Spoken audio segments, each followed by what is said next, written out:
नमस्कार. मी भाऊ तोरसेकर. तुम्ही बघत आहात प्रतिपक्ष. मित्रांनो, काल परवा राहुल गांधी यांना विरोधी पक्ष नेता म्हणून सरकारच्या वतीने दिल्लीत जे निवासस्थान मिळालेलं आहे त्याच्या गृह प्रवेशाचा कार्यक्रम पार पडला आणि त्यानिमित्त एक सिनेमा ठेवण्यात आला होता. तो सिनेमा कसा होता ह्याचा एक वेगळा व्हिडिओ मी बनवलेला आहे. पण त्या सिनेमाच्या निमित्ताने राहुल गांधींनी जे काय पॉवर पॉइंट प्रेझेंटेशन वगैरे केलं त्यामध्ये जे दणदणीत पुरावे सादर केले आणि निवडणूक आयोगाला घेरलं, कोंडीत पकडलं आणि जी जी काय वर्णनं झाली, ही सगळी पोरं पोरं मी एवढ्यासाठी म्हणतो की त्यांचं वय नाही एवढा काळ मी पत्रकारिता केलेली आहे. आणि त्यामुळे राहुल गांधी यांनी जो काय रस्त्याच्या बाजूला पसरलेला पडलेला पाला पाचोळा केर कचरा आणून समोर बसलेल्यांच्या थोबाडावर मारला, त्यामध्ये कचरा किती आहे, तथ्य किती आहे हे शोधण्यापेक्षा कुठच्या खुर्चीवर कोण बसला होता आणि त्या सगळ्यावरून किंवा राहुल गांधींनी किती मोठं काहीतरी काम केलेलं आहे, आयटम बॉम्ब. खरं सांगायचं मित्रांनो, तर ज्याला आजकालच्या हिंदी सिनेमामध्ये आयटम सॉन्ग म्हणतात, तसा राहुल गांधींनी एटम बॉम्ब फोडलेला आहे. आणि या सगळ्या गर्दीमध्ये बाकीचे बसलेले किती अकलेचे होते मला माहिती आहे. त्यामुळे त्यांनी कसं उतरलं नाही काय काय मी या विचारात जाणार नाही. मला सगळ्यात त्या गर्दीमध्ये एक व्यक्तिमत्व असं बसलेलं होतं, तिसऱ्या किंवा चौथ्या रांगेत कुठे ते सोडून द्या,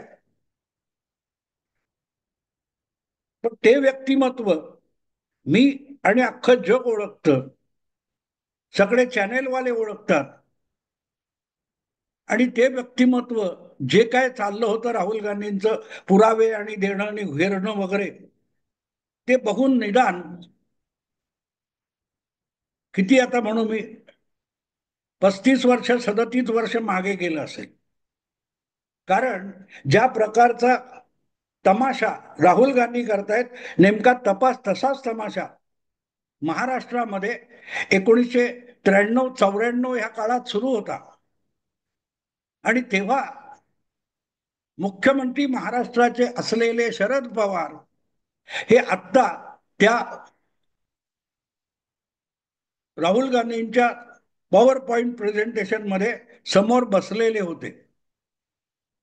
आणि मला खात्री आहे बाकी कोणाला नाही तरी शरद पवारांना तो सगळा तमाशा बघून दुसरं एक व्यक्तिमत्व आठवलं असेल, जे आता सगळ्याच्या सगळ्या मीडिया, पत्रकार, संपादक आणि राजकारणी यांच्या विस्मृतीत गेले. असं ते व्यक्तिमत्व आहे ज्याचं नाव होतं गो रा खैरनार.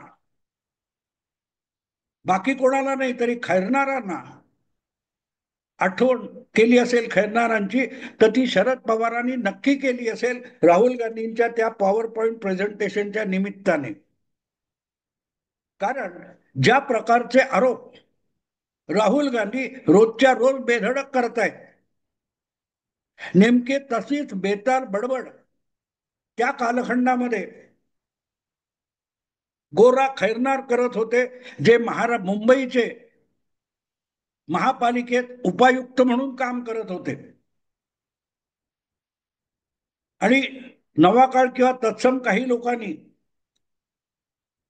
अनधिकृत बांधकामाचा कर्दनकाळ म्हणून त्यांचं एक जे व्यक्तिमत्व बनवलेलं होतं, हातात घड घेऊन स्वतः काहीतरी तोडतायत असं दाखवणारं, त्यातून इतके भरकटत भरकटत भरकटत आणि शेफारत गोरा खैरनार केलेले होते की एक दिवस त्यांनी शरद पवार यांच्यावर सुद्धा बेताल आणि बेछूट आरोप करण्यापर्यंत मजल मारली.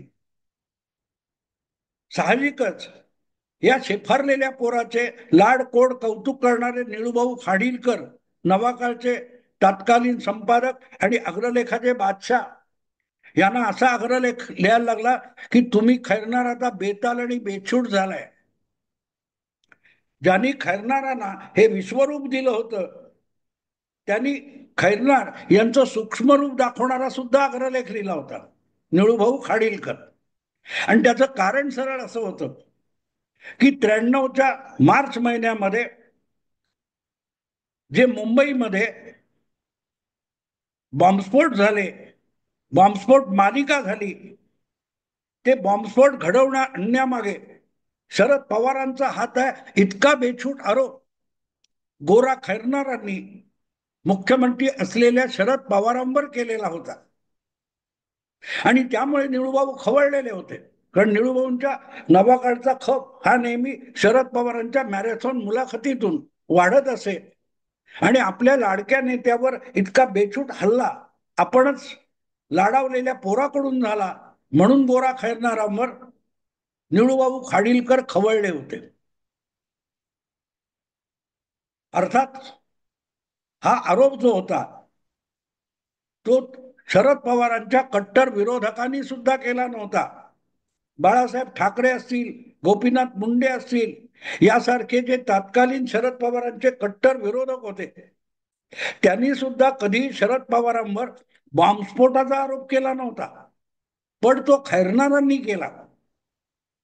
आणि शरद पवार यांनी खूप मोठा भ्रष्टाचार केलेला आहे, अनन्वित भ्रष्टाचार केलाय, अन्याय केलाय, गुन्हे केले, असं रोजच्या रोज पत्रकारांना बोलावून गोरा खैरनार सांगत होते. अखेरीस कोणीतरी एक हिंमत केली की खैरनार तुम्ही बोलताय त्याचा एक तरी पुरावा द्या. तेव्हा खैरनारांनी दिलेलं उत्तर होतं, ट्रकभर पुरावे, पवारांच्या विरोधात ट्रकभर पुरावे आहेत, पण तो ट्रक आजपर्यंत कुठल्या कोर्टात पोहोचला नाही, कुठल्या न्यायालयात पोहोचला नाही, किंवा मुंबईत पोहोचला नाही. लोक खैरनारांना विसरून पण गेले, पण शरद पवार हे विसरू शकतात का? ज्या प्रकारचे आरोप, बेताल बेछूत बिनबुडाचे आरोप त्या काळात खैरनार खुद्द शरद पवारांवर करत होते, ते शरद पवार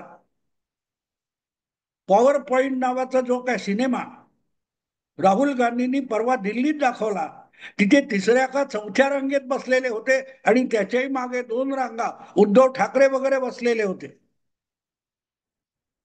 त्यापैकी बाकीच्यांना कदाचित गोरा खैरनार आठवणार नाहीत किंवा खैरनारांनी केलेले बेछूट आरोप आठवणार नाहीत. आणि आता त्याविषयी सगळी चिवडा चिवड करणारी जी शेंबूडपुशी पोरं आहेत, त्यांचं वय सुद्धा 30-35 आहे, त्याच्या आधीची घटना आहे. त्यामुळे खैरनार जेव्हा भुजबळांवर बेछूट आरोप, राहुल गांधींसारखे आरोप करत होते, किंवा आज राहुल गांधी खैरनारांसारखे आरोप करतायत,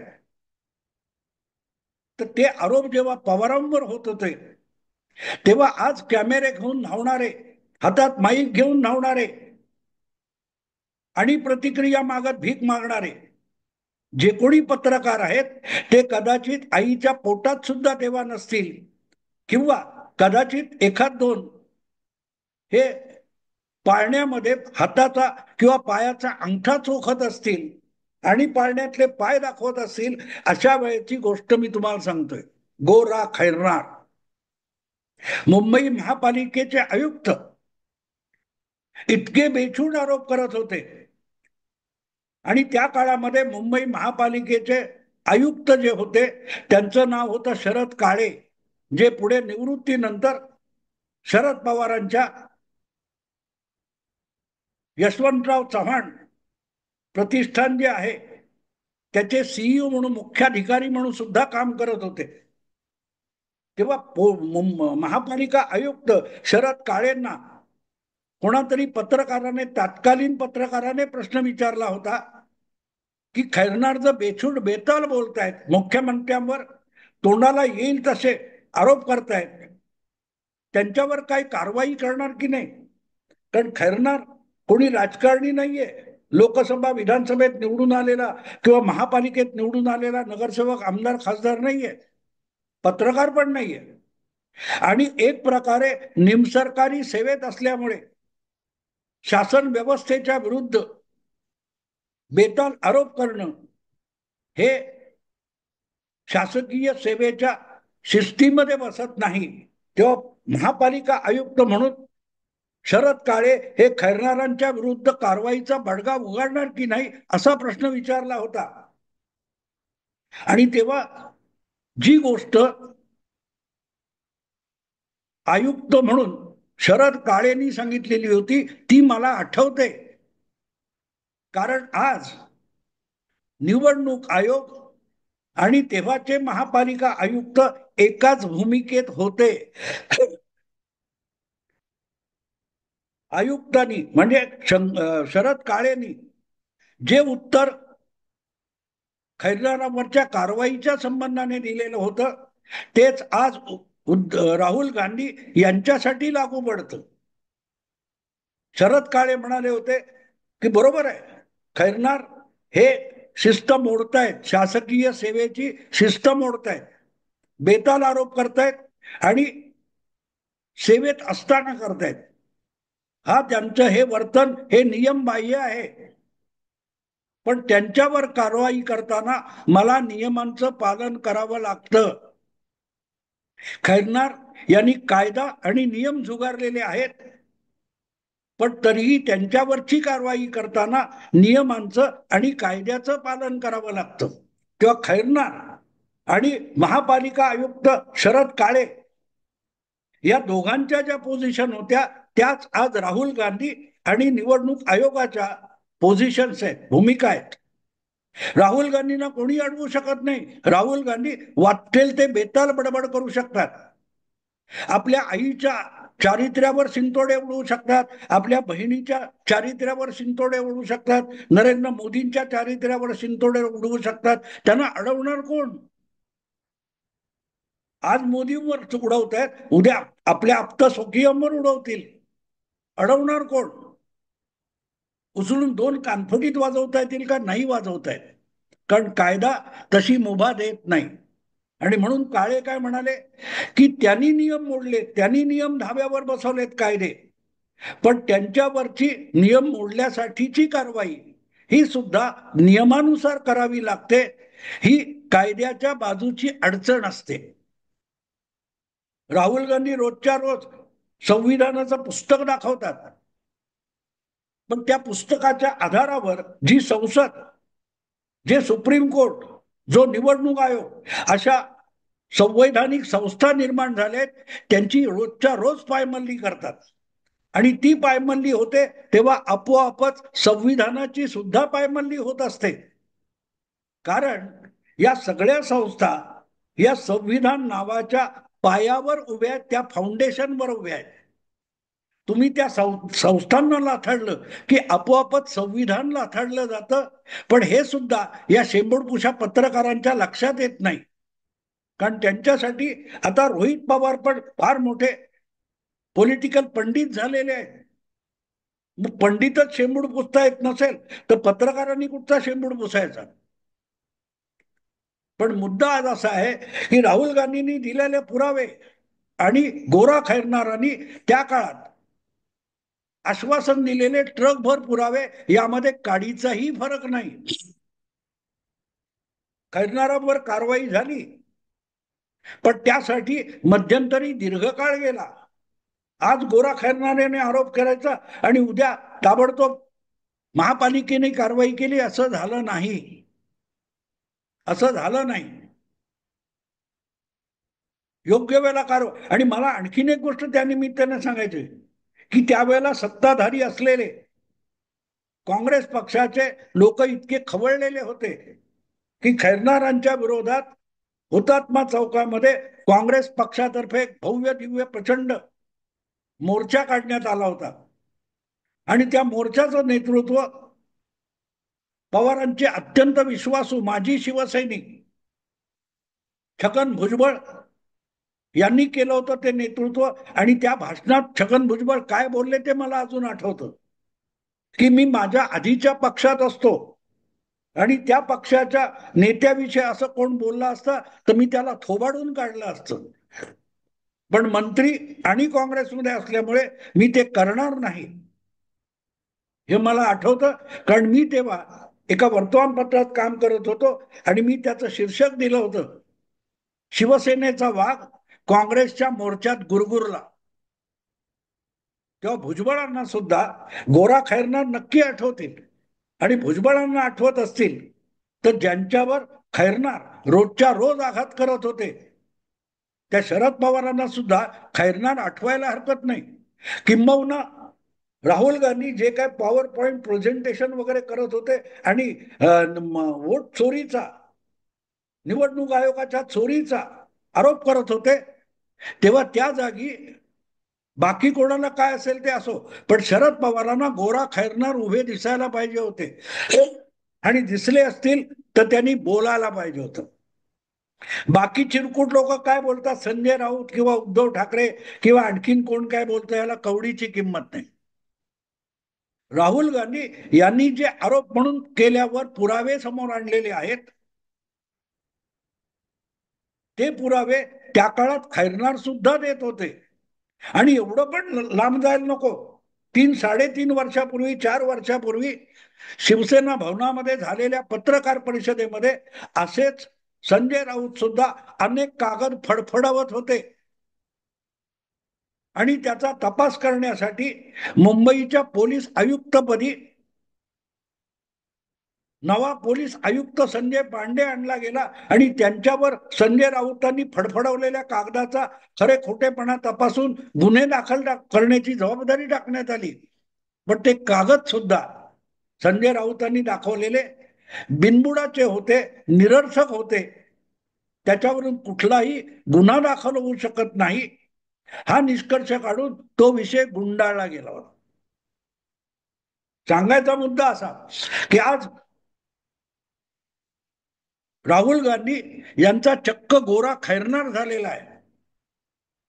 आणि तिथे बसलेला एक माणूस म्हणजे शरद पवार यांना तर नक्कीच कळलं असेल की राहुल बोलतोय त्याच्यात कवडीचाही अर्थ नाही. कारण पुरावे पुरावे पुरावे, राहुल गांधी पुरावा म्हणून जे काय सादर करतात तो शपथपत्रावर हा घ्या पुरावा म्हणून का देत नाहीत. मी लिहून देणार नाही, मी कशावर सही करणार नाही, मी आरोप केलेत हेच माझं प्रतिज्ञापत्र आहे. हे कुठल्या संविधानामध्ये लिहिले की राहुल किंवा गांधी खानदानातला, नेहरू गांधी खानदानातला जो कोणी बोलेल त्याचे उच्चारलेले शब्द म्हणजेच प्रतिज्ञापत्र आहे, ही कुठल्या घटनेतली तरतूद आहे ती सुद्धा एकदा कोणते सिंघवी आणि सिब्बल यांनी येऊन स्पष्ट करावं. गंमत वाटते मित्रांनो, जो काय पोरकटपणा चालू आहे अशा रीतीने हे होतात. इव्हिडन्स ऍक्ट नावाचा कायदा आहे. न्यायालयामध्ये कायद्याच्या आणि नियमांच्या कसोटीवर जे सिद्ध होऊ शकेल त्याला पुरावा म्हणतात. नाहीतर खेड्यापाड्यात गल्ली पुछामध्ये कोणीही सांगलो माझ्याकडे पुरावे आहेत, तुम्हाला जे पुरावे वाटतात ते कायद्यानुसार पुरावे असतात असं बिलकुल नाही. आपण ज्या चिठ्ठ्या चपाट्या आणि काय काय काढतो त्याला पुरावा म्हणत नाहीत. कायद्यानुसार एखाद्यावर कारवाई करायची आणि शिक्षा वगैरे द्यायची असेल, गुन्हेगार ठरवायचा असेल तर कायद्याच्या आणि नियमांच्या कसोटीवर सिद्ध होऊ शकेल असे त्याच्या विरुद्धचे पुरावे द्यावे लागतात. राहुल गांधींनी गेल्या 10 वर्षामध्ये नानाविध शेकडो आरोप केलेले, पण त्यातला एकही आरोप सिद्ध होऊ शकला नाही. आणि अशा 2-3 प्रकरणात विषय सुप्रीम कोर्टापर्यंत गेल्यानंतर नाक रगडून माफी मागितलेली आहे, प्रतिज्ञापत्र देऊन. सवाल असा आहे की राफेल प्रकरणामध्ये जे वक्तव्य राहुल गांधींनी केलं होतं त्यावर मीनाक्षी लेखींनी सुप्रीम कोर्टामध्ये कंटेम्प्ट ऑफ कोर्ट भरला, तेव्हा राहुल गांधींनी माफी पत्राचं प्रतिज्ञापत्र का केलं होतं. आज जे राहुल गांधी सांगतात मी निवडून आलोय, मी खासदार आहे, संसद सदस्य आहे आणि मी संसदेत काय ते संविधानाची शपथ घेतली आहे, तेव्हा माझे शब्द हेच प्रतिज्ञापत्र आहे. तर हे असलं प्रतिज्ञापत्र राफेल प्रकरणात सुप्रीम कोर्टाची माफी मागताना का दिलं नव्हतं. तेव्हा सही शिक्क्यानिशी माफी पत्र, प्रतिज्ञापत्र म्हणून राहुल गांधींनी का दिलं होतं, इथे कळतं हा माणूस बोगस आहे. हा माणूस बोगस आहे. आणि म्हणून बाकीच्या शेंबड्या पोरांना काय कळू न कळू, पण तिथे त्या गर्दीत बसलेल्या एका व्यक्तीला म्हणजे शरद पवारांना गोरा खैरनार आणि राहुल गांधी यांच्यातली एकरूपता जाणवली असेल तर त्यांनी बोललं पाहिजे. बाकी वायफळ बडबड शरद पवार खूप करत असतात. कोणीतरी काहीतरी मार्कडवाडीमध्ये सांगितलं, त्या बायका भेटल्या, त्या म्हणाल्या रामाबरोबर सीता का नाही, असली जी वाष्कळ बडबड शरद पवार करतात ना, त्यापेक्षा राहुल गांधींनी जो काय पॉवर पॉइंट प्रोग्राम केला त्या निमित्ताने त्यांना गोरा खैरनार आणि राहुल गांधी यांच्या आरोपबाजीवर तुलनात्मक भाष्य करायला पाहिजे. पण शरद पवार करणार नाहीत. शरद पवार नेहमी सोयीचं बोलतात आणि सोयीचं असेल तेव्हा अडीमिळी गोपछिळी. असं मुद्दा इतकाच होता की मला ते सगळं बघितल्यानंतर आणि त्यामध्ये एका ठिकाणी शरद पवार पण बसलेत कुठे हे एका महान पत्रकारांनी दाखवलेलं आहे. फोटो वेगवेगळ्या अँगलने फोटो दाखवलेत. त्यामुळे कळलं आणि मला आठवलं की मला जे दिसत होतं ते शरद पवारांना सुद्धा दिसलं असेल, तर पवार त्याबद्दल अजून का बोलले नाहीत, एवढाच माझा मुद्दा आहे. विषय संपला. आवडलं लाईक करा, शेअर करा आणि प्रतिपक्षाला सबस्क्राईब करा. नमस्कार.